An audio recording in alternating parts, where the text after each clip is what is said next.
आगे बात करते हैं लिमिटेशंस ऑफ ओम्स लॉ।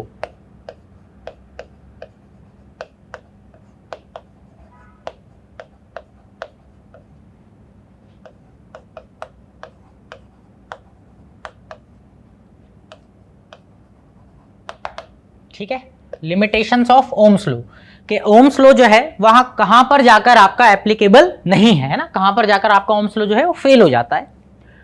वैसे तो कई मेटल्स हैं या कई मटेरियल्स हैं जो ओम्स लॉ को फॉलो करते हैं, है ना, लेकिन कुछ एग्जाम्पल्स हैं जिन एग्जाम्पल्स में ओम्स लॉ जो है ये वैलिड नहीं है। क्यों वैलिड नहीं है, कैसे वैलिड नहीं है?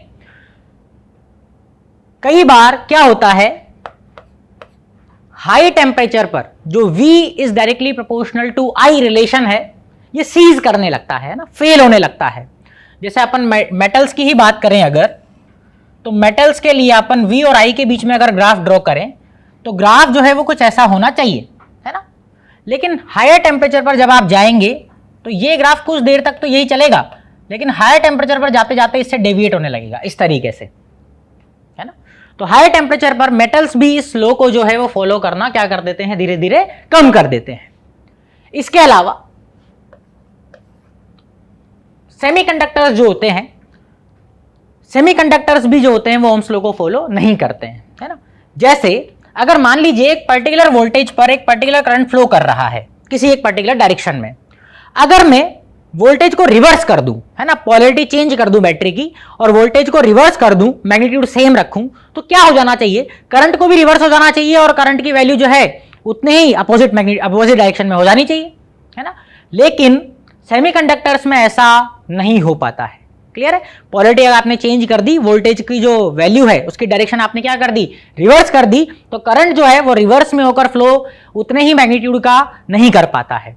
और वहां पर अगर मैं आपके सामने ग्राफ ड्रॉ करूं I और V के बीच में, तो कुछ ये ग्राफ निकल कर आता है,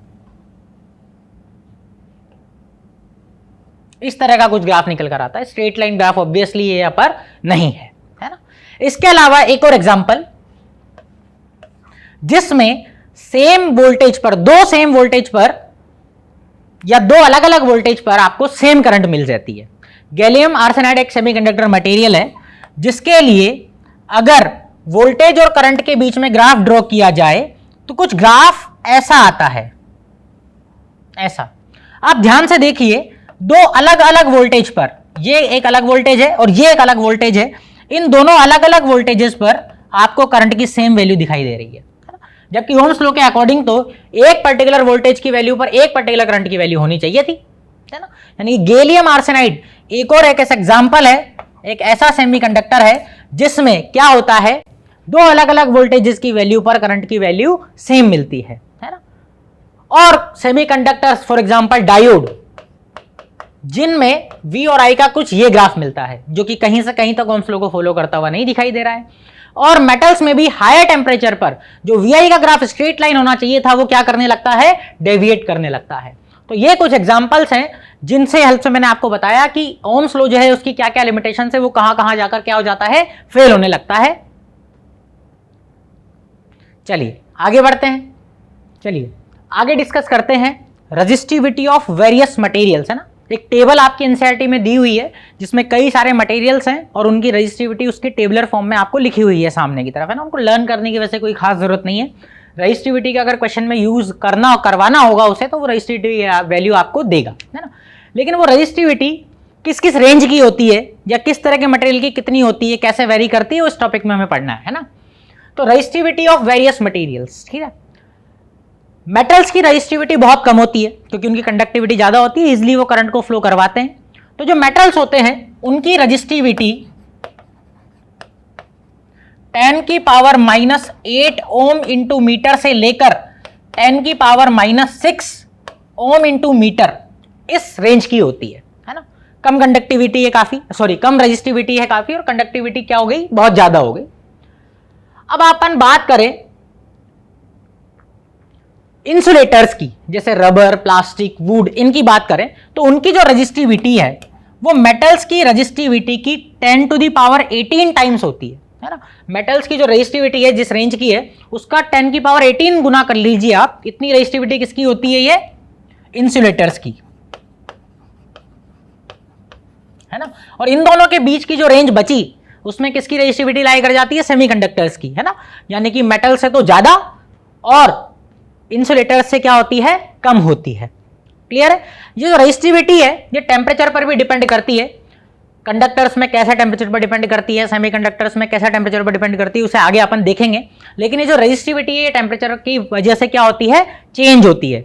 इवन अगर मैं मेटल्स की बात करूं या कंडक्टर्स की बात करूं तो कंडक्टर्स की रेजिस्टिविटी टेम्परेचर बढ़ाने पर बढ़ जाती है, सेमीकंडक्टर्स की टेम्परेचर बढ़ाने पर क्या हो जाती है, कम हो जाती है ना। कैसे कम होती है, कैसे बढ़ती है, आगे अपन डिस्कस करेंगे। सेमीकंडक्टर की रेजिस्टिविटी जो है वो इंप्योरिटी मिला देने पर भी क्या कर जाती है, वेरी कर जाती है। क्लियर है। जो सेमीकंडक्टर्स हैं टेम्परेचर के साथ तो उनकी रेजिस्टिविटी चेंज होती ही है, साथ में अगर आप उनमें कुछ इंप्योरिटीज ऐड कर देते हैं तो उस वजह से भी उनकी रेजिस्टिविटी क्या कर जाती है, वेरी कर जाती है। ठीक है ना। इसी वजह से सेमीकंडक्टर्स जो होते हैं वो हमारे लिए क्या होते हैं, यूजफुल होते हैं। कई इलेक्ट्रॉनिक सर्किटों में उनका यूज है। क्लियर। अब जो रजिस्टर मतलब रेजिस्टिविटी, बेसिकली रजिस्टर को ही बनाने के लिए अपन पढ़ रहे हैं कि भाई रेजिस्टिविटी क्यों चेंज हो रही है ना। किसी भी कंडक्टर की रेजिस्टिविटी क्यों चेंज हो रही है, क्या इसका सिग्निफिकेंस है ना। तो रजिस्टर जो होते हैं वो बेसिकली दो तरह के होते हैं। जो डोमेस्टिक रजिस्टर्स हम यूज करते हैं या लेबोरेटरी में जो हम रजिस्टर्स यूज करते हैं वो दो तरीके के होते हैं। ठीक है। एक होता है आपका वायर बाउंड रजिस्टर,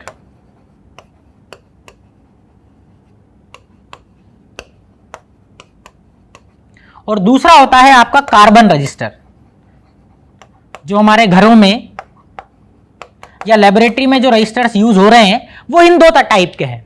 क्लियर है। अगर मैं वायर बाउंड रजिस्टर की बात करूं तो वायर बाउंड रजिस्टर्स जो हैं ये अलॉयज से मिलकर बने होते हैं। अलॉयज कौन से, नाइक्रोम, कॉन्स्टेंटन, मैग्नीन,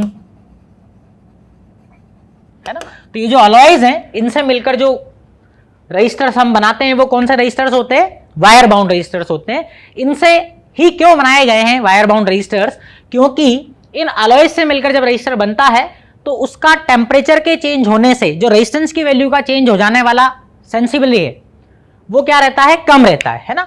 मतलब कि टेम्परेचर के वेरी करने पर जो रेजिस्टेंस में वेरिएशन आता है वो बहुत कम आता है। ठीक है ना। इसलिए हम इन अलॉयज से मिलकर रजिस्टर बनाते हैं और उन रजिस्टर्स को हम क्या कहते हैं, वायर बाउंड रजिस्टर्स कहते हैं। लेकिन इन रजिस्टर्स की वैल्यू जो है ये कुछ ओम तक ही होती है, 100 ओम्स तक। जैसे मान लीजिए 100 ओम्स तक ही इन रजिस्टर्स की वैल्यू होती है। अगर आपको और ज्यादा रेंज की अगर रेजिस्टेंस की जरूरत है तो आप कौन से रजिस्टर्स यूज लेंगे, कार्बन रजिस्टर्स यूज लेंगे। ठीक है ना। कार्बन रजिस्टर्स जो होते हैं ये कई हजार ओम तक के बनाए जा सकते हैं। क्लियर है। दूसरी चीज, ये कॉम्पैक्ट होते हैं साइज में, है ना, इनएक्सपेंसिव होते हैं, कम महंगे होते हैं और साइज में बहुत छोटे होते हैं। ठीक है ना। और क्योंकि ये साइज में बहुत छोटे होते हैं इसीलिए इन्हें पहचानने के लिए अपन ने कुछ कलर्स को कोड दिए हैं, जिन कोड की हेल्प से उस रेजिस्टेंस की वैल्यू है कितनी आप पता लगा सके। अदरवाइज इनकी इतनी साइज कम है कि आप साइज के अकॉर्डिंग ये नहीं पहचान पाएंगे कि ये कार्बन रजिस्टर इतने ओम का है, ये कार्बन रजिस्टर इतने ओम का है। तो अपन ने क्या किया, कुछ कलर्स उन पर रिंग की फॉर्म में बांध दिए, उन कलर्स को कुछ कोड दिए, जिन कोड की हेल्प से आप ये पता कर सकते हैं कि इस कार्बन रजिस्टर की वैल्यू है कितनी। क्लियर है। वो कैसे हम पता करेंगे, किस कलर को हमने क्या कोड दिया हुआ है, इसे अब आगे अपन जानते हैं। ठीक है। चलिए, तो किस कलर को क्या कोड दिया हुआ है, हर कलर यहां पर देखिए कई कलर लिखे हुए हैं, black, brown, red, orange, yellow, green, blue, violet, grey, white, gold, silver and no colour, है ना। हर कलर को एक नंबर दिया हुआ है जो कि कौन से दो सिग्निफिकेंट डिजिट्स आगे आने वाले हैं रजिस्टर की वैल्यू में वो आपको बताएगा। फिर आगे मल्टीप्लायर की एक टेबल दी हुई है जो ये बताएगा कि आपको ये दो सिग्निफिकेंट नंबर के आगे 10 की पावर कितने से मल्टीप्लाई करने हैं। ठीक है। और ये आगे एक टेबल दी हुई है टॉलरेंस की, है ना, जो गोल्ड का, सिल्वर का और नो कलर, गोल्ड का, सिल्वर का और नो कलर ही बस आपको दिया हुआ है। 5%, 10% और 20%। टॉलरेंस मतलब कि हमने जो वैल्यू लिखी है इसमें इतना वेरिएशन हो सकता है, 5% या 10% या 20%। ठीक है। अब जैसे मान लीजिए कोई कंडक्टर है मेरे पास या कोई कार्बन रजिस्टर है मेरे पास। ठीक है। इस पर मेरे को 4 रिंग बनाकर दी है। अब वो 4 रिंग कौन कौन सी बनाकर दी है,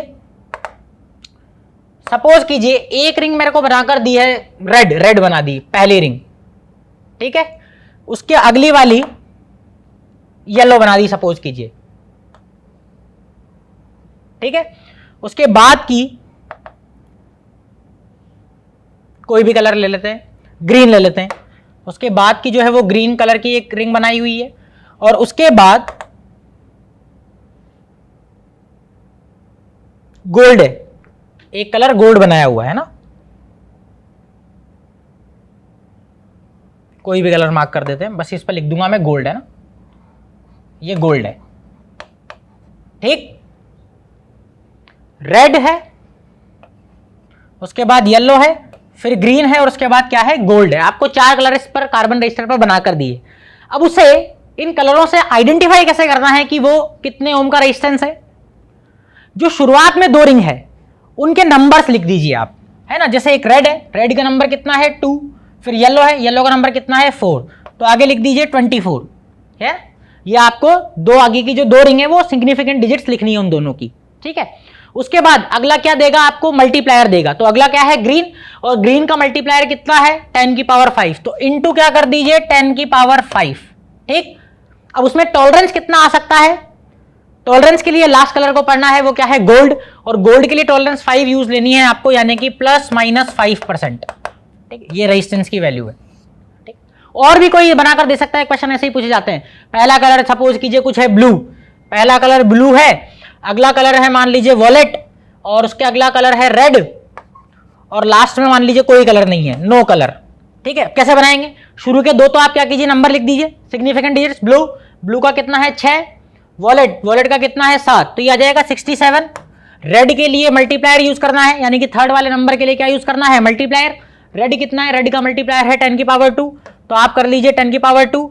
नो कलर, नो कलर के लिए टॉलरेंस कितनी 20, यानी कि ±20%।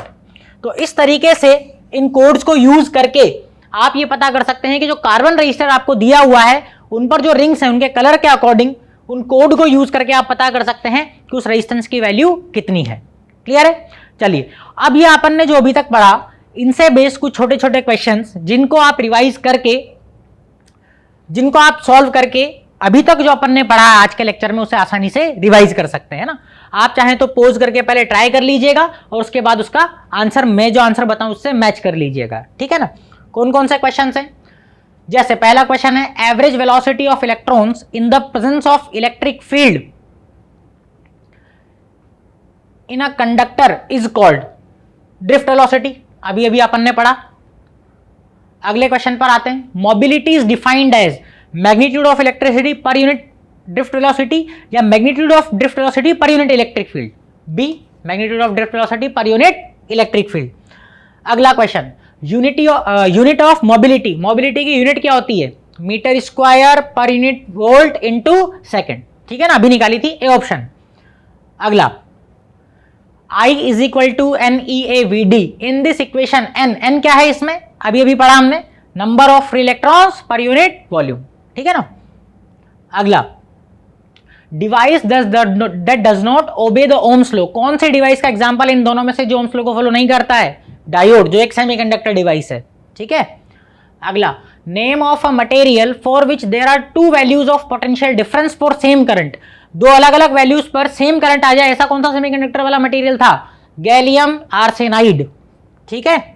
अगला, range of resistivity for metals, metals के लिए रेजिस्टिविटी की क्या रेंज अपन ने पढ़ी, 10 की पावर -8 टू 10 की power -6। Next, example of wire bound resistor, wire bound resistor इन दोनों में से कौन सा है, जो अलॉयज होते हैं वो कौन सा, manganin. Next, tolerance use for silver colour according to colour coding of resistor, जो टेबल अभी अभी हमने पढ़ी उसमें सिल्वर के लिए टॉलरेंस कितनी यूज की थी, गोल्ड के लिए 5, सिल्वर के लिए 10।